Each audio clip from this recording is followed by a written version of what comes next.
Bonjour à toi et bienvenue dans ce nouveau podcast des énergies, c'est la vie by Claudie. Je suis Claudie Bilbao, médium énergéticienne, plus particulièrement mentor spirituel. Ça fait quelque temps, pratiquement 2 mois que j'ai pas fait de podcast, que j'ai pas fait d'épisode de podcast. Et tout simplement parce que je suis en pleine transformation intérieure, comme beaucoup de gens. Et que ces derniers temps, j'ai compris que j'étais pas alignée quand je parlais de la dépendance affective. De ce fait, il a fallu que je l'accepte et que, je retransforme un peu mon discours au niveau de mon site internet et des messages au niveau des réseaux sociaux et je savais pas trop quoi faire, quoi dire au niveau des podcasts. Je me sentais pas prête de refaire un épisode de podcast et donc c'est pour ça que j'ai pas été présente, pendant pratiquement 2 mois au niveau du podcast. Donc désormais, je ne parlerai plus précisément de dépendance affective. J'ai beaucoup parlé de la dépendance affective depuis le début de l'année. Il y a de la définition, il y a de quoi comprendre pour toi ce qu'est la dépendance affective et comment t'en libérer grâce à la dernière, au dernier podcast qui était la masterclass de comment les soins énergétiques peuvent t'aider à te libérer de ta dépendance affective.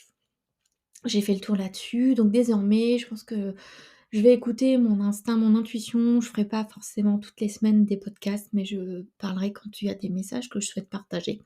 Et donc aujourd'hui, je vais te parler de transformation. Je vis une transformation, donc je te parle de transformation. Parce que pour moi, c'est assez important ce que je vis pour pouvoir le transmettre et pour pouvoir permettre à d'autres personnes de mettre en route leur transformation, d'accentuer, de continuer et ou de comprendre de ce qu'ils vivent est normal. Alors, j'ai parlé de l'ego, du mental. Il y a quelque temps, fin d'année dernière, grâce à ma mentor spirituelle, parce que oui, moi aussi je suis accompagnée, j'ai compris que l'ego prenait les devants lorsqu'il y avait le blabla en fait. Quand tu commences à parler de quelque chose, puis que tout d'un coup tu pars en live, tu bla, c'est ton ego. C'est le blabla, l'ego. Ça m'aide, mais c'est pas suffisant. Actuellement, pour moi, il y a encore des choses que je ne vois pas, que je ne comprends pas quand mon ego prend les dessus et c'est ce qui s'est passé ces derniers temps. Il a pris les dessus, mon ego, et il m'a amené à une situation très désagréable. La situation qu'il voulait lui, pardon, situation qui afin que j'arrête de faire ce que je fais, mes soins énergétiques, mon site internet, tout ça, mon entreprise et que je reparte dans le salariat en CDI en tant qu'infirmière. Parce que ça lui allait bien ça. Bah non. Et donc il m'a mis dans cette situation, parce que j'ai pas capté à ce moment-là tout ça mais malgré tout, c'est quand même utile d'être dans cette situation parce que je suis capable de conscientiser que quelque chose ne va pas, je suis accompagnée, donc oui, il y a quelque chose. Je peux transformer, tout ça, ma situation, pour aller là où je veux aller, moi. Au mois de d'avril, l'univers m'a mis sur le chemin, sur les réseaux sociaux, 2 personnes. Une personne qui a fait un challenge sur 14 jours sur la manifestation et une autre personne qui a parlé, qui est énergéticienne, mais qui faisait des choses en rapport, au marketing, mais pour les énergéticiens d'un point de vue différent des autres formations que j'ai fait. Au niveau marketing, c'était vraiment très intéressant. Donc elle, je vais parler d'elle en premier, c'était sur 3 jours, c'était un webinaire où elle nous a fait faire un voyage intérieur, une méditation guidée, entre autres pour nous permettre de nous connecter à notre cliente idéale. Et branle-bas le combat, la connexion n'a pas été ce que je pensais et c'est là que j'ai découvert que la dépendance affective, c'était pas ça en fait. Ma cliente idéale s'en fout complètement de la dépendance affective. C'est quelque chose que tu obtiens, la libération de la dépendance affective avec ce que je propose, mais c'est pas ce dont je dois parler, ce dont je dois mettre en avant. Parce que ma cliente idéale, on va dire, ma cliente de cœur, elle est probablement déjà libérée de sa dépendance affective. Probablement. Ou si c'est pas le cas, elle a déjà compris qu'elle était en dépendance affective et c'est pas forcément elle voit probablement les choses de façon plus large, j'ai envie de dire. Mes derniers clients, j'ai beaucoup de personnes qui sont en parcours flamme jumelle comme moi ou des thérapeutes comme moi. Le client du jour est un thérapeute. Et donc je comprends ça, bah, je transforme mon message et je décide aussi de supprimer mon ancien compte Instagram et d'en recréer un autre. Enfin, je recrée le nouveau et je supprime l'ancien après pour repartir sur de bonnes bases. Le côté, manifestation, bah, ça m'a permis de comprendre certaines choses. J'avais commencé à faire de la gratitude. J'avais compris que c'était ça qui était important. Je change mes pensées, donc en étant dans la gratitude et ce challenge de 14 jours, il m'a permis de, me remettre à lire Le Secret de Rhonda Byrne et cette fois-ci, enfin, j'ai compris. Ça m'a vraiment parlé cette fois-ci. J'ai même regardé le film, hein, pas le documentaire, le film qui est sur Netflix et ça m'a vraiment aidé à comprendre l'importance de transformer ses pensées, transformer mes pensées. Et la manière d'être dans la gratitude, en fait, pas juste dire merci. Et donc, d'être dans la gratitude pour ce que j'ai déjà et être dans la gratitude pour ce que je souhaite, en le disant comme si je l'avais déjà. Je suis tellement heureuse et reconnaissante de. Je suis tellement heureuse et reconnaissante maintenant que. Tout ça, c'est dans le livre Le Secret que je t'invite à lire, si tu ne l'as pas déjà fait ou à relire. Donc tout ça, ça m'a aidée. J'ai commencé vraiment à être plus dans cette gratitude, à transformer ma façon d'être dans la gratitude et à être dans la gratitude pour plein de choses. Donc dans le livre, elle parle que dès qu'elle met le pied à terre, Rhonda, elle dit: «Merci, j'en suis pas là, mais j'en suis dans la gratitude assez» et on dit même qu'il est nécessaire d'être 17 minutes par jour dans cette gratitude pour vraiment transformer sa vie, ses pensées. Alors 17 minutes, c'est pas 17 minutes consécutives, c'est 17 minutes en tout dans ta journée. Donc tu peux être dans la gratitude, le matin alors que tu es encore dans ton lit à peine réveillé. Tu peux être dans la gratitude le soir dans ton lit toujours, quand tu es en train de t'endormir, ça fait déjà 2 moments et puis après dans la journée, tu es dans la gratitude. Donc soit tu le dis tout bas ou dans la tête, moi c'est ce que je fais, soit tout haut, soit dans la tête. Hier dans ma voiture, c'était dans la tête pour être dans la gratitude vis-à-vis d'avoir pu faire mes courses et la gratitude vis-à-vis de la pluie. Tu peux être voilà, tu peux être dans la gratitude de choses que tu vis, que tu as compris et puis voilà, dans la gratitude, par exemple, moi je suis heureuse et reconnaissante d'être la personne que je suis aujourd'hui, heureuse et reconnaissante d'avoir été infirmière et d'avoir toutes ces connaissances en rapport avec ce métier d'infirmière. Donc c'est vraiment important de comprendre que c'est ça qui va t'aider, c'est une partie des choses qui va permettre de t'aider d'obtenir ce que tu souhaites, d'aller dans ta transformation. Mais ça ne suffit pas, ça ne suffit pas. Quand ça ne fonctionne pas, c'est pas que tu fais mal les choses aussi, c'est que peut-être intérieurement, il y a quelque chose qui ne va pas. Et ça, c'est ce que j'ai compris dernièrement. Cette situation dont je te parle que l'ego m'a mis en place, est vraiment difficile pour moi et j'étais, prête, moi je dis: «J'ai ras-le-bol, j'en ai marre, je repars en CDI, j'en ai marre, ça marche pas», tout ça. Et heureusement que je suis accompagnée par ma mentor spirituelle, car elle m'a permis de mettre en avant les choses qu'il était nécessaire de comprendre. Elle m'a guidée au plus profond de moi pour que je mette en avant les choses. Ce n'est pas elle qui l'a fait pour moi, elle m'a juste guidée. Et donc on a passé un dimanche après-midi, 4-5 heures, ce n'est plus, à échanger, avec des petites pauses, hein, parce qu'elle était quand même avec sa famille, sur tout ça. Et ce qu'elle m'a permis de comprendre, c'est que, en fait, je me rejetais. Je rejetais qui je suis aujourd'hui et je rejetais qui j'étais.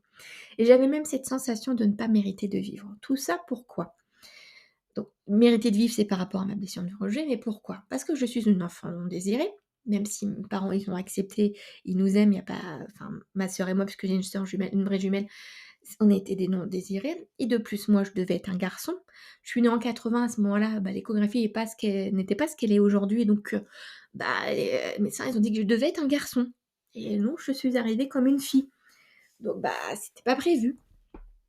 Deuxième chose et puis ce côté rejet de qui je suis seule en tant que Claudie, parce que quand tu es jumelle, toi qui ne l'es pas, tu ne peux pas comprendre, mais si tu es tu es un jumelle, jumeau, mais vrai, des vrais, je parle de vrais, tu dois me comprendre dans le sens où on t'appelle pas par ton prénom, c'est toujours les jumeaux.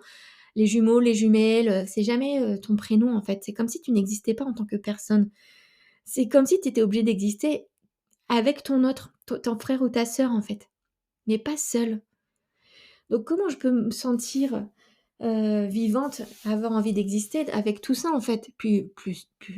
Et puis, pardon, plein d'autres choses que j'ai vécues durant ma vie, être rabaissée tout le temps, traitée comme de la merde, enfin voilà, il y a plein de choses comme ça que j'ai vécues qui font que ma blessure de rejet était vraiment là, envers moi-même, bien présente et que je ne pensais pas mériter de vivre. Et puis, donc comprendre, ben, c'est moi qui l'ai conscientisé, qui l'ai dit, donc j'ai transcendé.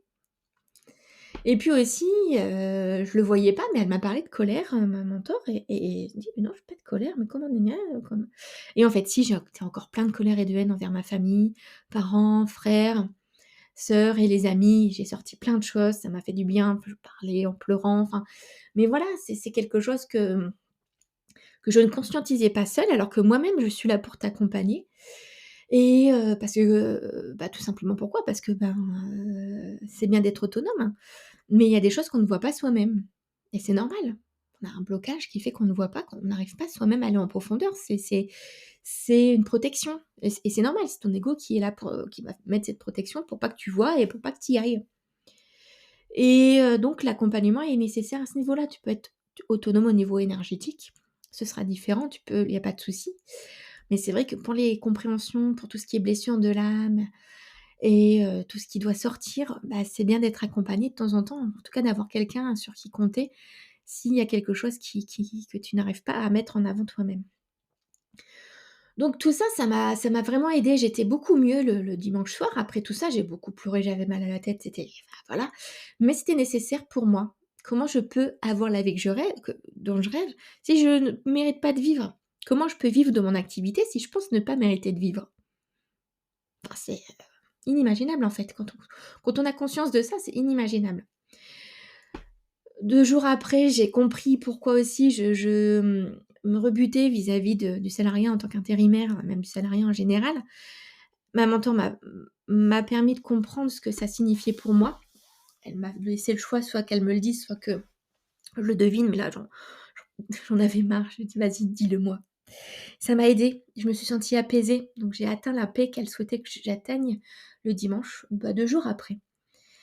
Et toujours dans cette gratitude à chaque instant, de plus en plus, 17 minutes par jour. Il y a des choses qui évoluent dans ma vie aujourd'hui. Et elle m'a permis de comprendre aussi, et ça c'est ce qu'elle a dit dans un live qu'elle a fait hier sur son groupe Facebook, que, bah, on peut pas vivre justement, voilà ce que je te disais de son activité, si on a l'impression qu'on ne peut pas, qu'on ne vit pas, si on ne s'autorise pas à vivre soi-même, si on pense qu'on ne mérite pas de vivre. C'est tout un ensemble de choses en fait à comprendre pour atteindre ce que tu souhaites, pour atteindre tes transformations. La transformation, changer ta vie extérieure, ça passe d'abord par toi. Et là, il y a quelque chose d'important à comprendre également, c'est que hem, si c'est le chaos à l'extérieur de toi, c'est que c'est le chaos à l'intérieur de toi. L'extérieur est le reflet de l'intérieur. Donc s'il y a plein de choses qui sont pas positives pour toi qui se passent dans ta vie, c'est parce qu'à l'intérieur, il y a des choses qui vont pas. Et moi, à l'intérieur de moi, j'avais une dualité. Je m'aime, je me respecte depuis que je me suis formée au Theta Healing. C'est un soin que je te propose, hein, sur mon site internet et donc là, je le sais, mais malgré tout, il y avait ce côté rejet de moi-même et cette sensation de ne pas mériter de vivre. Donc forcément une dualité. Donc c'était le chaos à l'intérieur, même si je ne m'en rendais pas compte. Parce que je me sentais bien pour moi sur la complétude depuis quelques mois, avec un développement de mon parcours flamme jumelle suite à ça. Et je pense que j'ai atteint quelque chose d'assez important avec, ces dernières compréhensions. Le fait de m'accepter, d'accepter de vivre, d'être heureuse de vivre. On en rev J'y reviendrai dessus vis-à-vis de ça plus tard quand les choses seront là. Mais, oui, là où je veux en venir, c'est que la manifestation, la gratitude, la loi d'attraction, c'est génial. Mais c'est vrai que si à l'intérieur de toi, c'est le chaos, c'est un combat, tu atteindras pas ton objectif comme ça, en fait. Il y a besoin de le comprendre, de transcender, de transformer toutes tes croyances limitantes, toutes tes peurs et d'atteindre la paix à l'intérieur de toi pour obtenir ce que tu souhaites. Et toutes les personnes qui réussissent ont atteint cette paix intérieure. Alors la réussite, c'est pas forcément point de vue professionnel en tant qu'auto-entrepreneur comme, moi je le souhaite ou comme les personnes dont je qui que j'ai découvertes m'ont permis de comprendre, mais c'est réussir ta vie. Réussir ta vie, c'est important, c'est important d'être en paix à l'intérieur pour y arriver en fait, pour atteindre cet objectif. Et c'est aussi important de comprendre que tout ça, ça se fait par couches comme les couches d'un oignon. Ce qui fait que ta transformation, elle va être tout le temps en fait. Et ce qui fait également que le but, c'est pas d'atteindre la meilleure version de toi, parce que sache que tu es déjà la meilleure version de toi. La meilleure version de toi, c'est celle que tu es ici et maintenant, c'est celle qui écoute ce podcast. C'est toi, ici et maintenant, dans l'instant présent. Tu t'améliores, mais tu es déjà la meilleure version de toi-même. Tout comme le côté sortir de sa zone de confort. Se dire qu'on a une zone de confort, c'est se mettre des barrières. En vérité, il n'y a pas de zone de confort. En vérité, ce qui t'empêche d'avancer, de changer, de transformer ou de faire des choses, c'est tes peurs et tes croyances limitantes. Donc, libère-toi, transforme tes peurs et tes croyances limitantes et tu obtiendras ce que tu souhaites de ta vie, progressivement. Je dis pas qu'il faut, la réussite enfin la vie de tes rêves va arriver au moment de ta mort, c'est pas ce que je suis en train de dire, c'est que les choses évoluent petit à petit, progressivement, que tu peux atteindre un très haut niveau de compréhension, d'éveil spirituel, obtenir tout ce que tu souhaites, heu et avoir encore des choses à comprendre et à libérer, en fait. Et c'est pour ça que c'est bien d'accompagner et d'avoir une personne qui peut te permettre de, tout ça, en fait. Et cette personne, ça peut être un temps et une autre personne plus tard. Mais peu importe, c'est important de comprendre que, bah, oui, tu veux transformer ta vie, mais avant de transformer ta vie, c'est à toi de te transformer à l'intérieur et d'atteindre cette paix à l'intérieur, en fait. Et ça, bah, tu vois, c'est quelque chose qui se fait progressivement et avec des clés de compréhension. Moi, j'ai débuté mon éveil spirituel il y a bientôt 11 ans et et donc c c'est aujourd'hui que j'atteins cette paix et je compte bien aller, heu, là, c'est de l'individuel, mais faire l'accompagnement d'un mentor spirituel sur 3 mois pour aller au niveau supérieur et atteindre les compréhensions que j'ai pas aujourd'hui pour pouvoir te les transmettre toi aussi plus tard, ici, en podcast ou lors d'un accompagnement. Mais voilà, c'est quelque chose d'important. Tu souhaites ta vie idéale, transformer ta vie, transforme-toi d'abord à l'intérieur. Et comment je peux t'accompagner dans cette transformation? Bah, avec mes soins énergétiques que je te propose, donc soit à la carte, tu prends ton rendez-vous de soins libération énergétique en premier, puis les rendez-vous de soins libération karmique. Je te propose aussi des mentorings individuels à la carte, où tu veux aller un tout petit peu plus vite. Tu es prêt à investir du temps et de l'argent. Et donc tu prends l'accompagnement, retrouve ton pouvoir, un accompagnement individuel sur 3 mois qui est composé de 3 séances de soins énergétiques. Donc au début de chaque mois, tu as une séance de soins énergétiques. Donc on commence par le soin libération karmique, puis après par le soin non, on commence par le soin libération énergétique en premier, c'est toujours celui-là en premier. Et puis après par le soin libération karmique, les 2 autres séances. Et les restes des semaines, les 3 autres semaines du mois, donc les autres, ça fait 9 semaines, c'est du, mentoring individuel. C'est des rendez-vous de mentoring individuel hebdomadaires pour que tu puisses me poser tes questions, me raconter comment ça se passe et que je puisse te transmettre des clés de compréhension pour transformer tes pensées, transformer ta vie. Donc toutes ces informations, toutes les précisions, tu les retrouves sur mon site internet lesénergies'estlavie.com. C'était ce que je souhaitais te transmettre aujourd'hui dans ce podcast, un podcast qui parle de transformation. Je te souhaite une très belle journée, une très belle après-midi, très belle soirée, très belle nuit, tout dépend, du moment où tu écouteras ce podcast et puis je te dis à bientôt dans un nouveau podcast. À bientôt.